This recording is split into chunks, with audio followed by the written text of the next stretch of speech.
सुबह सुबह नेहा जब ब्रश कर रही थी, अचानक उसके मुंह से एक बाल निकल आया।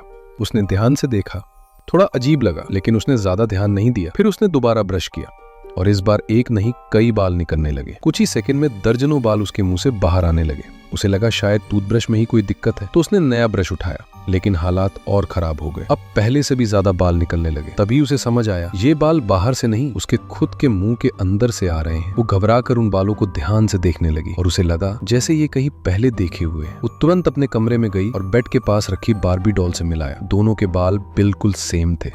ये देखकर वो शॉक में चली गई और वहीं बेहोश होकर गिर पड़ी। जब उसे होश आया, 3 दिन बीत चुके थे। वो धीरे धीरे उठी और फिर से ब्रश करने किचन की तरफ गई, लेकिन इस बार ब्रश उठाने से पहले ही उसने जमीन पर ढेर सारे बाल उल्टी कर दिए। अगले दिन घर का फोन लगातार बजता रहा, लेकिन किसी ने उठाया नहीं। वो आराम से बिस्तर पर लेटी थी, आंखें खुली हुई जैसे गहरी नींद में हो, और उसके पास रखी बार्बी डॉल अब पूरी तरह गंजा हो चुकी।